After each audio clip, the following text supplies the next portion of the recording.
Okay, I'm now going to field strip the entire plot of Mortal Kombat, the film from the 90s, in roughly 10 minutes. In 3, 2, 1. Liu Kang awakens from a dream about his brother being killed by Shang Tsung to see a message about his brother dying, asking him to come home from the green lighting effect bedroom. Sonya Blade of an unknown militant force angrily forces her way through a dance club searching for Kano, everyone's favorite character, who is talking to Shang Tsung in order to manipulate Sonya into going to the tournament, solidifying Kano as the romantic interest. Johnny Cage in sunglasses faces off against 4 stuntmen. One of them fails a cue and Johnny gets all prima donna about it. He is greeted by his former instructor, who criticizes him and tells him to go to a tournament. Little does he know, his instructor is Shang Tsung in disguise. Liu Kang returns to China, to the Temple of Light, hugs his grandfather, and his family tells him he is the chosen one because of the dream he had, and that it's his fault his brother died. Christopher Lambert shows up and accuses Liu Kang of being a coward and a jackass while wearing a straw hat. His grandfather tells Chris he's too American. Liu Kang gets Aikido flipped by Christopher Lambert, after which Liu finally tells us his brother's name, which is Chan. His grandfather has no faith in him, but Christopher Lambert says they have no choice. Johnny Kong at the Hong Kong docks meets Art Lean and then does a racism towards Liu Kang, who then takes his money and throws his shit into the ocean. Johnny Cage does a quip. Jax and Sonya note the boat, see our favorite boy Kano get on board, and consumed by jealousy and attraction, follow him. On the boat, Johnny tries to confront Liu and then does a sexism as Sonya threatens him with a gun. In the underboat, Shang Tsung tells Sonya he'll give her a boat tour. Johnny and Liu try to protect Sonya, and then Scorpion and Sub-Zero come out and show off their magical ninja powers. Christopher Lambert uses his lightning powers to protect them and talks shit with Shang Tsung about the tournament and the Emperor. Johnny and Sonya say "America," and then Christopher Lambert calls them all out on their shit, telling them the entire exposition and plot reason for the tournament for the first place, solidifying the plot, and preparing everyone to accept this movie as having a plot that wasn't entirely ripped off from Enter the Dragon. Christopher Lambert talks shit about everyone on the boat and then laughs about how the fate of billions will depend on you. Heh! The boat goes through a giant magic smoke skull, and Shang Tsung and Christopher Lambert agree that it has begun. They get to the island on little doofy dragon boats.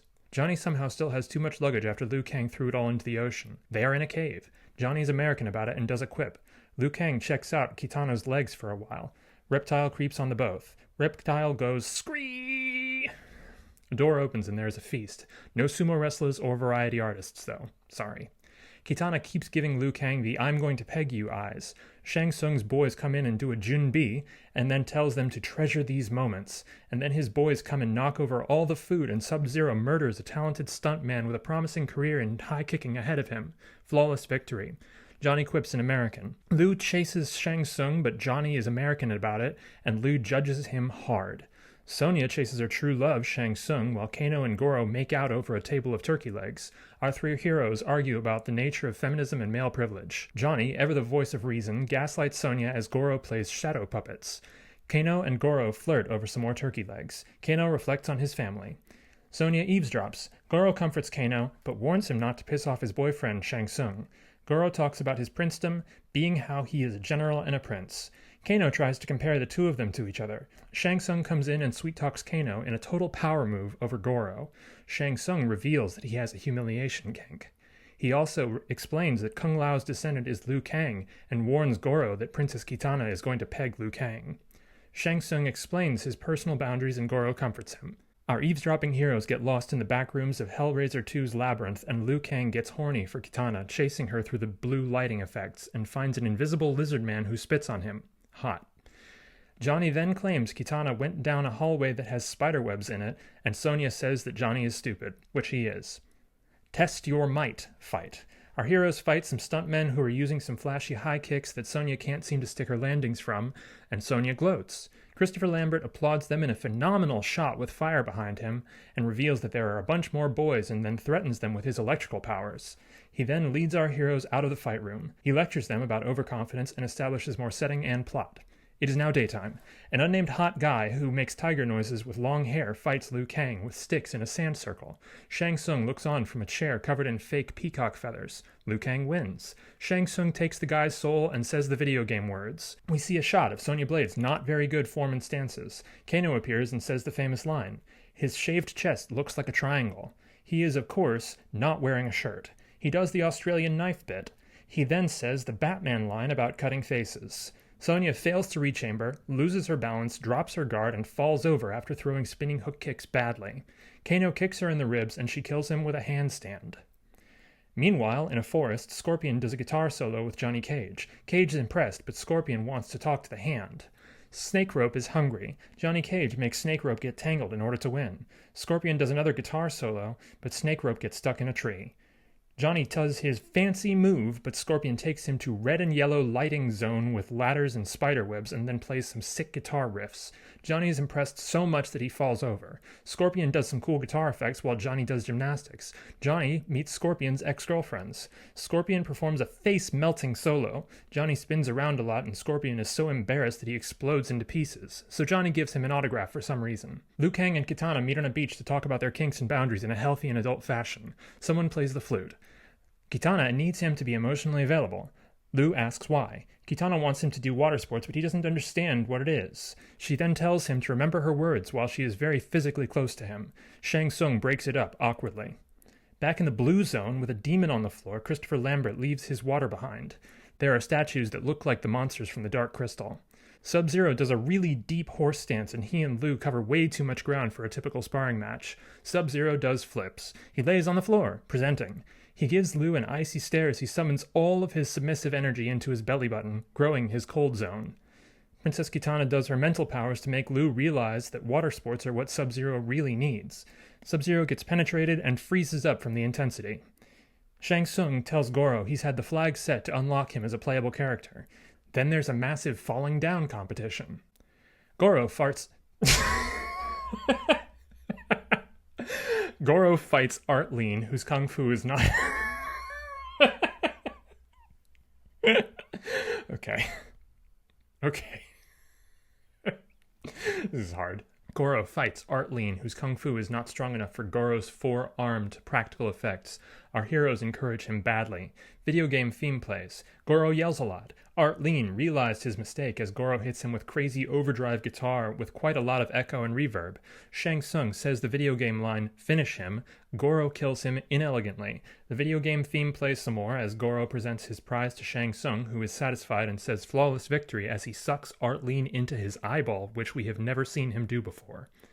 Our heroes ask Christopher Lambert how they can win. He tells them, "You can. There is always a way. The only thing to fear is fear itself." He then calls them out on their shit, tells Sonya that she can ask for help and not be any less of a woman, and then he intimately whispers in her ear. Liu Kang gets jealous and runs after Christopher Lambert. Christopher says a great line. Every mortal is responsible for his own destiny, and tells Liu that Shang Tsung can read his mind. Liu Kang meditates on a beach to vaporwave and remembers his dreams. He awakens from meditation violently with a bunch of random sticks next to him. Sonya tells Johnny he can't win. Johnny says he can. Johnny admits that he wants to protect Sonya. Sonya is mad about it. She likes him, though. Johnny challenges Goro. Shang Tsung tricks him into a bad car loan. Christopher Lambert is too late to keep Johnny from signing. Johnny says, "Fuck you, I'll do what I want anyway." Christopher Lambert smiles quietly to himself. Goro screams a lot as Johnny Cage comes up to fight him. Little does Goro know that Johnny's entire strategy is CBT. Don't look it up. Goro breaks Johnny's expensive sunglasses. Johnny does a split and punches Goro in the crotch and runs away. Christopher laughs. Shang Tsung gets mad. Goro's friends encourage him while Scorpion plays a badass guitar solo from off-screen. Johnny is on a cliff in a cutaway shot. He hides from Goro and then tells him how expensive his sunglasses were before hitting Goro with the ground really hard and saying his line. Meanwhile, Shang Tsung drags Sonya by her hair into the portal and challenges her to a fight. He collects on the bad car loan. They go through the blue portal to the Emperor's castle. Christopher Lambert says his passport isn't welcome in the castle. Liu Kang flexes his jurisprudence, and Christopher tells him about his secret friend in Outworld. He smiles to himself after they leave. Johnny reassures himself next to a partially destroyed Buddha head. Slow CG zoom as Johnny gives Liu his practice Yelp review and shares his high school trauma.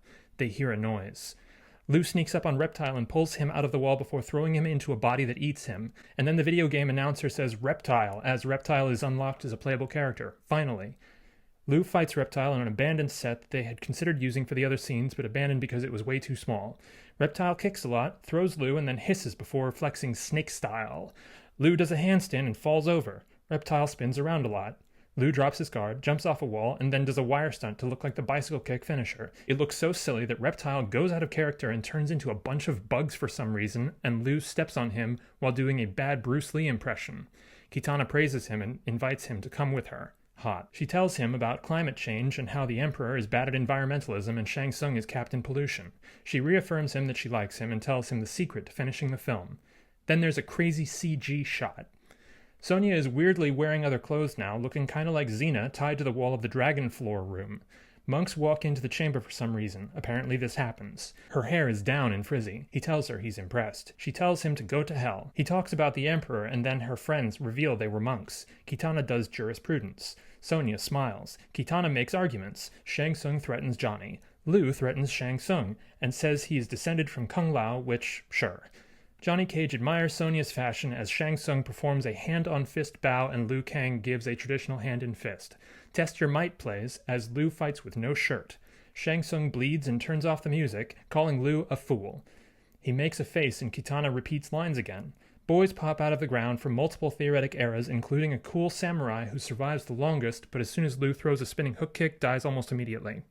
Shang Tsung negs Liu Kang. Kitana repeats a line. Liu Kang sets boundaries and climbs stairs. Kitana repeats the last line. Shang Tsung gaslights Liu into thinking that he's his brother, but sucks at accents. Spikes come out of the foiled dragon. Liu Kang says the line that Christopher Lambert said, "Every man is responsible for his own destiny." Shang Tsung tries to throw him on the spikes for an easy win. Liu then falls down a lot. Shang Tsung makes fun of Liu's savior complex. Then Liu tells Shang Tsung he can't keep abusing his spiritual polycule, and people start leaving his Discord server. Then Liu gets mad and shoots red electricity out of his hands, which everyone else is fine with, and never questions. Shang Tsung falls on the spikes and Liu says the video game line. Liu's dead brother steps out of the Discord server and the song from the credits of Mean Girls plays. The Discord server gets shut down. The song drops the bass as Kitana gives Liu her consent to pursue a relationship together, and he invites her back to his place. Unfortunately, there is currently a parade of children there. Christopher Lambert asks them why they are all late. Kitana is on Liu's arm as Christopher Lambert praises them all. Then the Emperor shows up and sets up for a sequel that never happened. Credits roll.